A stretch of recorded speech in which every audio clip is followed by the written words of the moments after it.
universidad quiere representar de manera solemne la entrega del archivo Pedro Ibáñez Ojeda. Es una ceremonia cargada de historia y también de emotividad. Y en ese contexto, entonces, para dar inicio a este acto, queremos presentar al coro Solemnitas del Teatro Municipal, integrado por 8 voces mixtas. Al piano, la señora Bárbara Pávez, y su directora, la señora Marisol Hernández. Ellos van a interpretar el Gaudeamus Igitur, el himno tradicional de las universidades.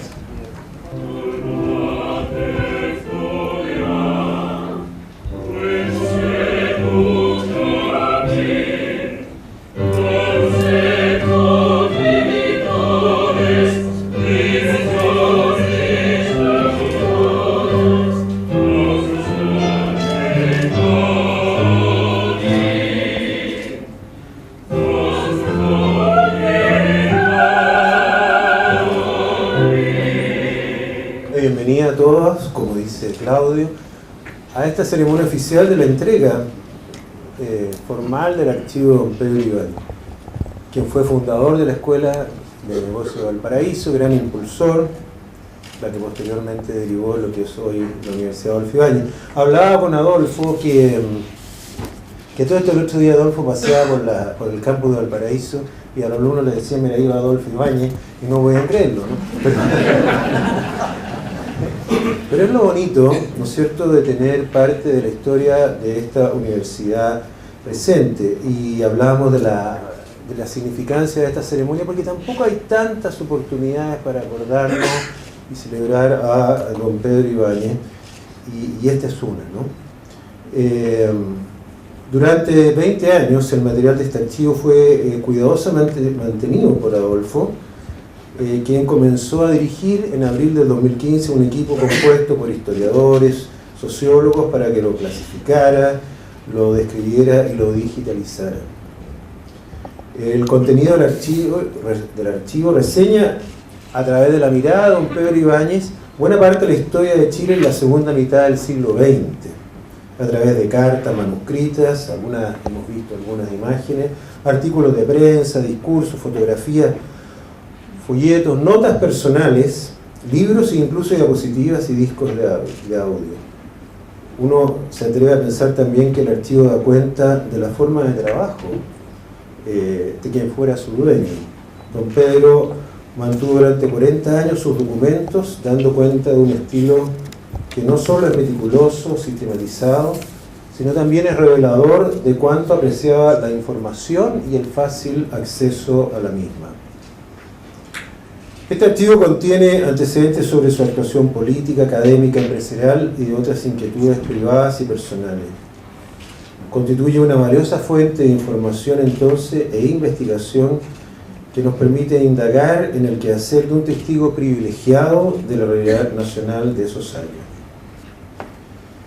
El proyecto desarrollado nos entrega como resultado 260 cajas con archivos y documentos originales, 25 cajas de prensa de gran formato y 74 fotografías, todo lo anterior que ha sido digitalizado.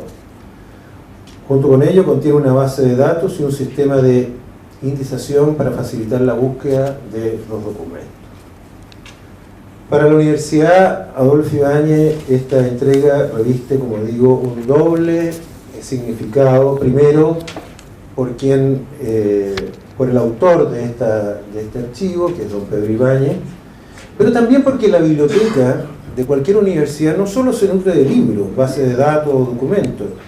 Esto también es la historia de la universidad, lo que le permite sustentar su quehacer.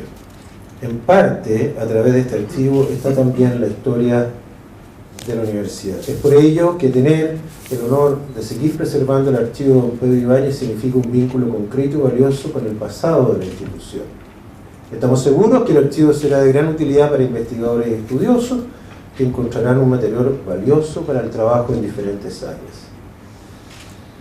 Finalmente, pensamos que a futuro esta donación podrá cimentar otras y quizás formar un centro documental que reciba y custodie las colecciones privadas de académicos, empresas e instituciones vinculadas a la Universidad Adolfo Ibáñez, tal como ha sucedido con el Archivo Andrés Bello, la Universidad de Chile o el Centro de Documentación Política de la Universidad Católica, y muchos otros archivos que han nacido en el país.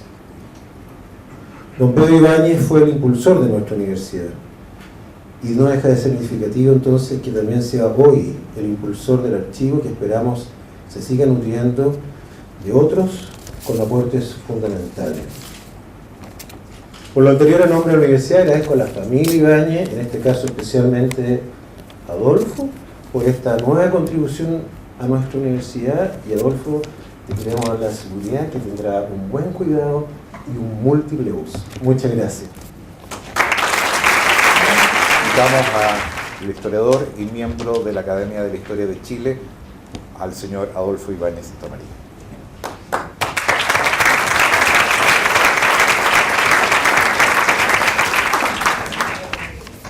Permítame dirigirme al señor presidente del Consejo de la Fundación, mi querido y estimado hermano Pedro, a los demás miembros del Consejo de la Fundación, a los miembros de la Junta Directiva de la Universidad, estimado señor rector, señores profesores, amigos todos, parientes, familiares. Permítame comenzar con una aclaración personal. No me resulta fácil hablar sobre mi padre. La proximidad filial toca fibras sensibles que pueden complicar la comprensión y la exposición. Para aclarar esto, me permitiré traer a colación un asunto ocurrido hace ya poco más de 30 años, cuando mi padre comenzó a reflexionar sobre la vida de su padre, mi abuelo de varios de los aquí presentes. Testimonio de esto es que un día me comentó que ya comenzaba a comprender el proceso que había llevado a su padre a la actividad pública, y me encadenó varios acontecimientos de la vida de él que le hacían sentido. Algún tiempo después me dijo que quería que se escribiera un libro sobre él y me pidió como historiador que lo hiciera.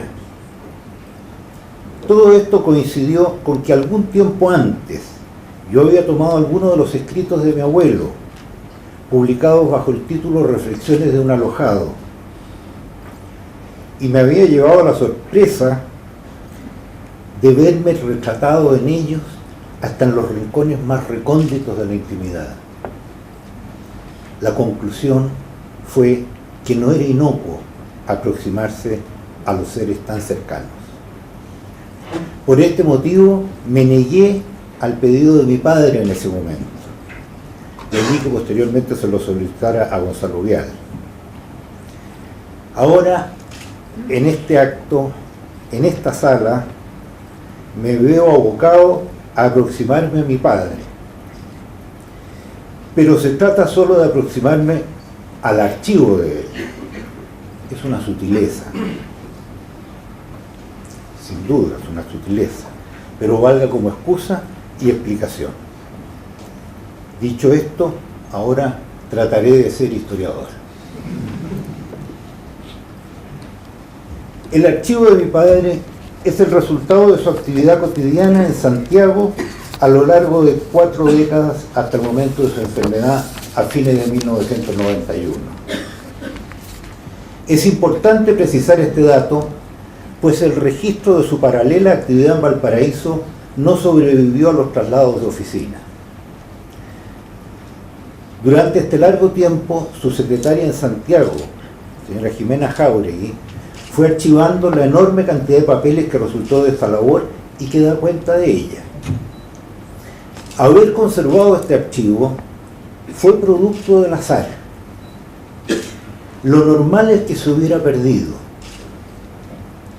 Se debió a que un día cualquiera llegué al departamento de mi padre tiempo después que se había enfermado y encontré a Jimena, su secretaria, arrodillada en el suelo y rodeada de papeles aparentemente muy desparramados.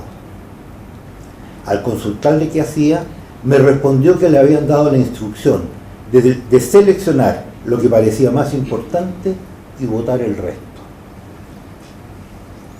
Esto es lo que normalmente sucede con los archivos personales cuando han desaparecido los que los generaron.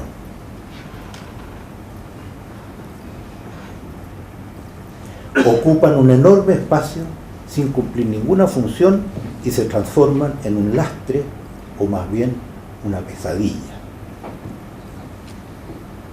Ante esta situación, le di una inmediata contraorden y me declaré dueño de la totalidad del archivo. Esa labor destructiva acababa de comenzar y los papeles que veía en el suelo eran los del primer archivador, por lo que fue fácil recogerlos y reordenarlos. Fue así como comencé a peregrinar con este tremendo archivo en sucesivos cambios de oficina, hasta este momento en que se ha completado su traslado a la biblioteca de la universidad en la sede de Viña del Mar. ¿Qué es lo que podemos encontrar en este archivo? Ciertamente, lo que normalmente uno encuentra en el archivo de una persona: cartas enviadas y recibidas, discursos, artículos de prensa, informes recibidos, apuntes personales, etcétera, etcétera. Pero todo esto en una cantidad superlativa. Cerca de 30 metros lineales de papeles, uno adosado al otro. Muchos de ellos en papel delgado de copia o de carta aérea, como era el uso de entonces. Esta enorme cantidad nos pone frente a la tremenda capacidad de trabajo de mi padre, a la vez que nos manifiesta su inaudita versatilidad para pasar de un tema a otro sin pausa. Es necesario recordar también que debido a su intensa y trascendente participación en la política, la supervisión de los negocios que dirigía, su actividad académica, sus vínculos con numerosas personas e instituciones extranjeras, cosa bastante inusual en el Chile de entonces, y sus inquietudes culturales, encontramos en este archivo una sorprendente variedad de temas que nos ilustran sobre su multifacética personalidad. Haciendo apenas una enumeración aleatoria, menciono desde lingüística comparada, tema que desde niño le afloraba y nos enseñaba, la Constitución de 1980, economía social de mercado, revolución en libertad, formación de altos ejecutivos, injerencia del gobierno de Estados Unidos, comunismo internacional y mucho más. Este archivo es, por sí solo, un gran testimonio de cuáles eran los problemas de actualidad en esos años. Ahora bien, yendo al fondo de lo que contienen estos innumerables papeles, comienzo por aclarar algo obvio. En ellos encontramos palabras, miles de palabras, quizás millones.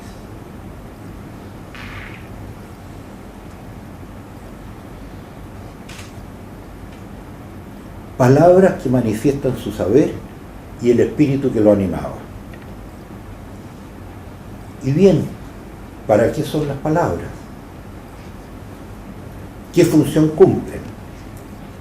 Ellas materializan la acción de hablar, de comunicar, de dar cuenta, de dar a entender, de razonar. ¿Por qué? Porque mediante ellas se manifiestan las ideas y los sentimientos. De este modo, cumplen con su objetivo de unir el interior de una persona, su alma, sus sentimientos, su entendimiento, con el exterior que lo rodea, la sociedad en que vive. Ellas permiten sacar lo que se lleva adentro, mostrar a otros algo personal e íntimo, el espíritu de esa persona, que en el caso de mi padre no solo razonaba, sino que además buscaba convencer, cautivando a sus interlocutores y energizando la acción de estos. La vida de mi padre tuvo una esencial orientación hacia lo público, incluso en sus actividades privadas. Era su vocación más íntima. En este punto, permítame soslayar sus manifestaciones de cariño para solo destacar que sus palabras siempre tuvieron un destino preciso: explicar a otras personas, a muchas, orientarlas, mostrarles un camino, enderezar las cosas o problemas hacia una finalidad adecuada o benéfica. Y si era necesario, elevar el tono para fortalecer los ánimos frente a las adversidades y para anunciar lo que sucedería de seguir las cosas tal o cual curso.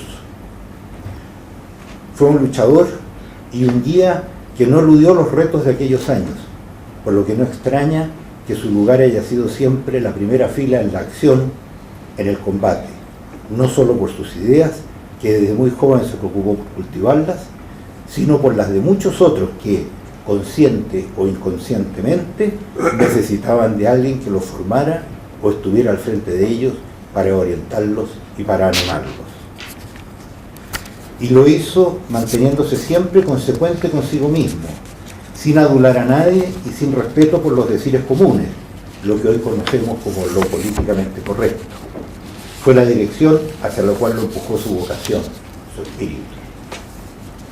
En este archivo están las palabras con que expresó esa vocación personal orientada hacia lo público en todos los campos en que participó. ¿Fueron acaso palabras que se las llevó el viento? En ningún caso. Por dos motivos. Primero, porque sus palabras fueron escuchadas atentamente y seguidas también por una enorme cantidad de personas que se sintieron interpretadas por ellas, no solo en la política, sino en todos los campos en que actuó. En este acto destaco especialmente su acción académica, de la cual esta universidad es el mejor testimonio.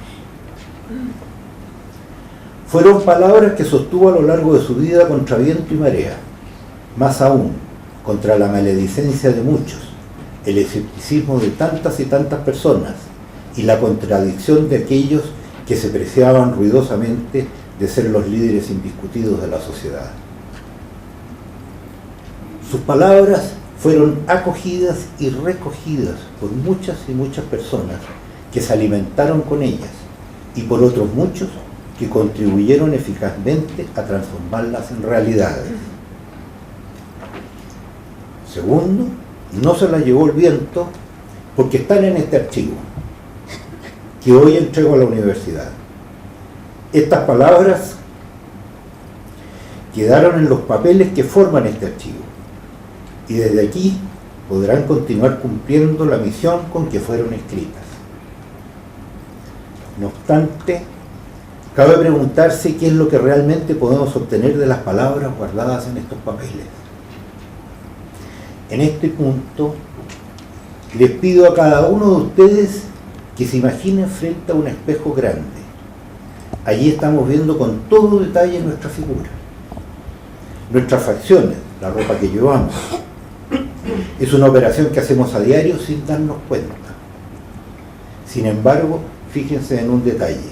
Si muevo mi brazo derecho, la figura del espejo también lo mueve, y del mismo modo. Pero en esa figura, el brazo movido es el que corresponde a su izquierda. Si muevo mi derecho, la figura mueve su izquierda. Y sin embargo, es una reproducción fiel del derecho mío. Prefiero no seguir metiéndome en este laberinto de interpretación. No sigamos en este juego. Lo que vemos en el espejo es una imagen, no es una realidad. De igual modo, en los papeles y las palabras que forman este archivo, vemos representada una imagen de mi padre. No su realidad ya no existe, se fue a la tumba con él. El conocimiento que podremos obtener de este archivo es solo una imagen de él, imagen fiel, pero con la distorsión que explica el hecho que no es su realidad. De igual modo, en estos papeles y las palabras que forman este archivo, veremos representada una imagen de mi padre. Toda imagen requiere de una presencia. En este caso, la de mi padre, ya desaparecido. El archivo viene a reemplazarlo, pero constituye una presencia inanimada.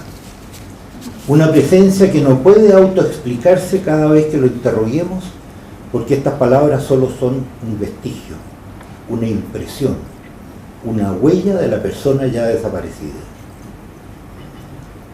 A esto se deberá que desde este archivo surjan diversas interpretaciones, que no son otra cosa que las representaciones que intentamos conforme a nuestro saber y entender. Resumiendo y simplificando al extremo lo que podemos obtener de una imagen, cabe señalar que nos puede llevar a dos resultados muy diferentes. Por un lado, impulsado por afanes de ensalzar o de denigrar, o producto de la fantasía, puede generar un fantasma o representación mal formada, una aparición vaga y fantástica, una visión quimérica y acalorada de una persona, haciendo que parezca lo que no es. Por el otro, surgido del afán de comprender razonadamente, nos acercará a representar su carácter y su dignidad, delineando sus cualidades e intentando traer al presente a la persona ya ida y los tiempos en que vivió. Lo más probable es que los resultados que se obtendrán abarquen una amplia gama de posibilidades entre ambos extremos.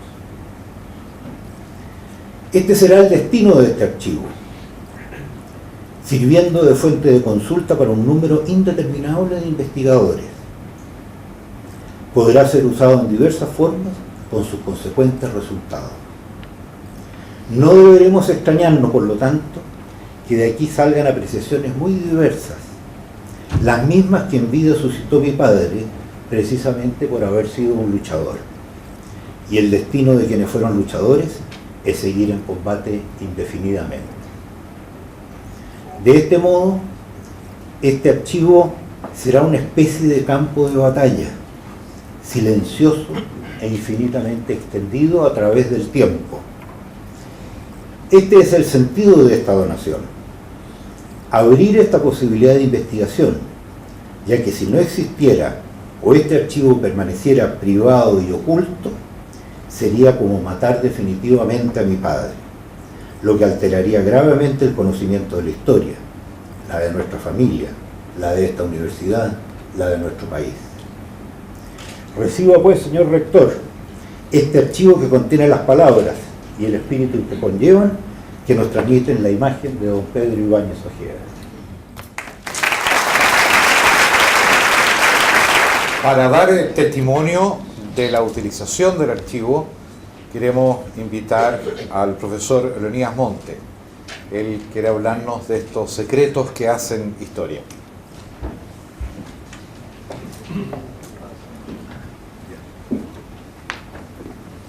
Gracias. Resulta difícil agregar algo a las emotivas y profundas palabras de Adolfo, pero me gustaría más que nada dar una... Yo creo que soy de los pocos que tuvo acceso a los archivos.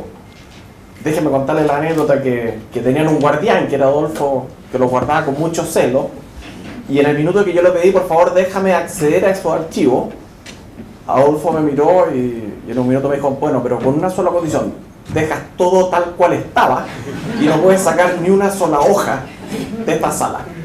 Y la verdad es que estaban en una bodega en el departamento, debe haber sido un espacio de unos 6 por 8 metros, unos 40 por 50 metros cuadrados, y uno veía todos los archivos, ¿ya?, uno al lado del otro, y la verdad es que el orden que había y la cantidad, la riqueza de lo que había era realmente sorprendente. Yo doy fe, eso sí, que estuve tentado de quedarme con algunas cartas, pero es que todo tal cual, impecable.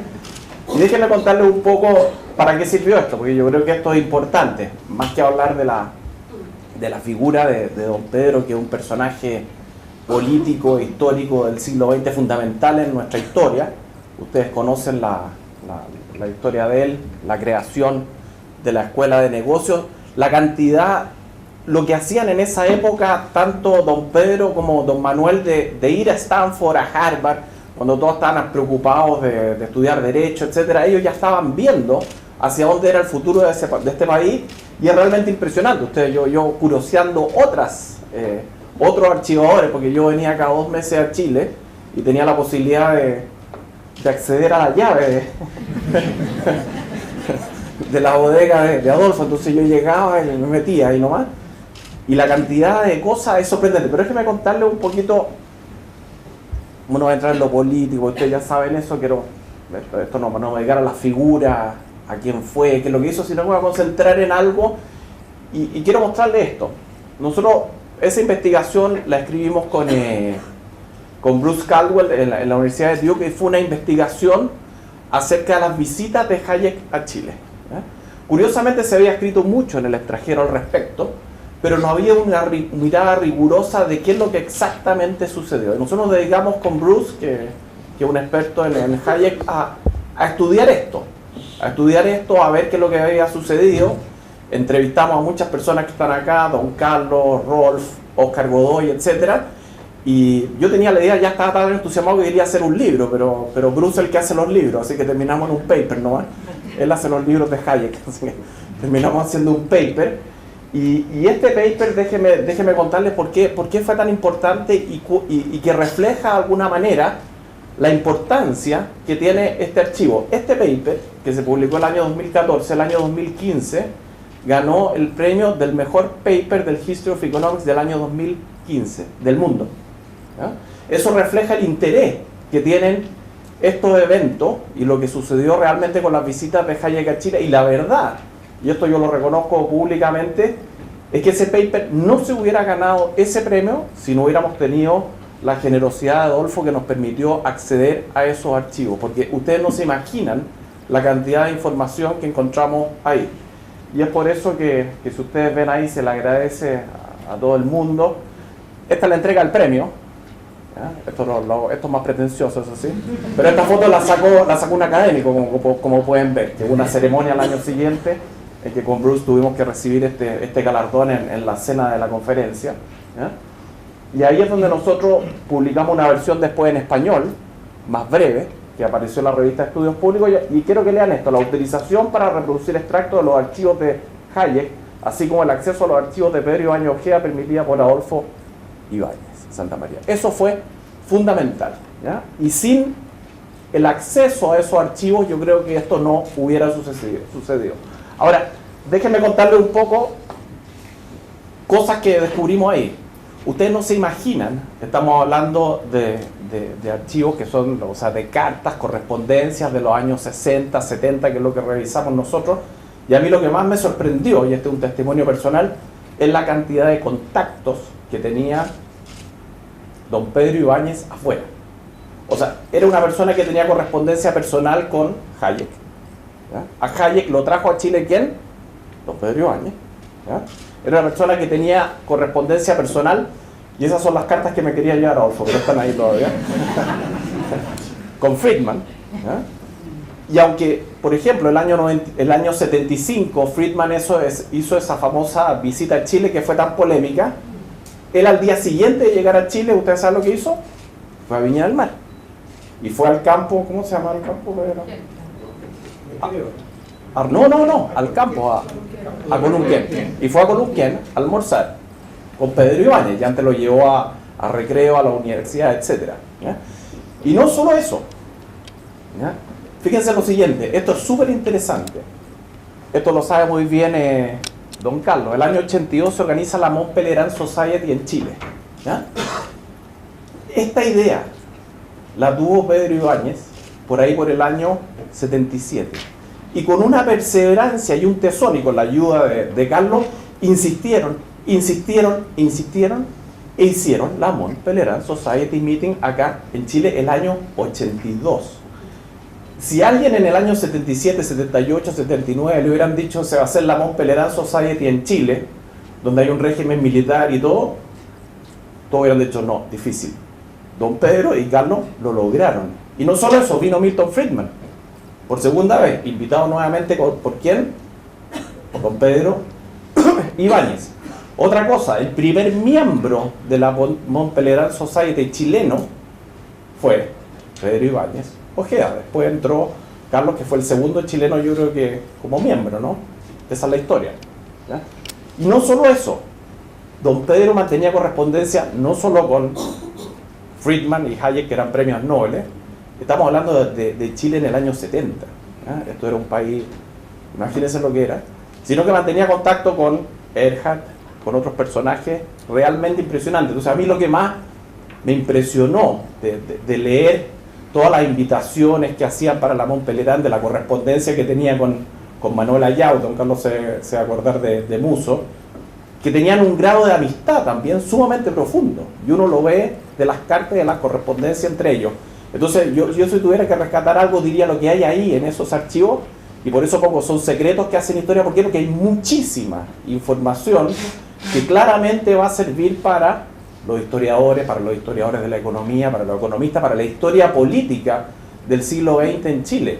Las intervenciones de don Pedro en el Senado, la correspondencia que tenía con otros políticos, yo eso no lo pude ver porque eran, como dice Adolfo, metros y metros de archivo, pero el hecho que eso esté ahí a mí me parece sumamente importante. Ya me gustaría felicitar a la familia, al guardián de estos secretos que los mantuvo. Veo por las fotografías que ya hicieron el trabajo de ponerlo en caja y todo eso. Antes eran estos archivadores Reino, ¿no? Adolfo eran unos archivadores que estaban uno al lado del otro. Y contarles un poco qué es lo que... Porque esta es una tendencia que... Y yo creo que en Chile hemos perdido un poco la valoración por lo que es el legado de personas muy importantes. En la Hoover, por ejemplo, yo he estado en la Hoover y yo creo que mucha gente ha estado acá. Fíjense lo que hay. Hoover Supports, ¿sí? Hay 6.000 colecciones de archivos. ¿Ya? En los de abajo, estos son los dos que yo conozco nomás. Bueno, en Chile está la Universidad de Chile, etc. Pero en los de abajo a mí me tocó participar de esta iniciativa. En Duke, hoy día, están los Economist Papers, ¿ya? Los archivos, y están toda la correspondencia y todos los papers de quién, de todos estos economistas, de Arrow, de Hayek, de Lucas, Modigliani, Morgenstern, y esos están ahí. Entonces yo creo que este paso que ha dado la familia Ibáñez y el que la universidad haya acogido esta colección es sumamente importante. ¿Por qué? Porque no solo una iniciativa académica relevante, porque Chile también ha ignorado su historia reciente, y eso ha llevado a que se escriban historias que no son realmente las que sucedieron. Por eso que tengamos acceso a la verdadera historia es una cuestión sumamente importante y muy valorado afuera. Por eso yo les mostré este paper que ganó un premio, que es un paper acerca de Chile. ¿Pero por qué? Porque nosotros mostramos que prácticamente todo lo que se había escrito estaba erróneo, era sesgado o no tenía fundamento.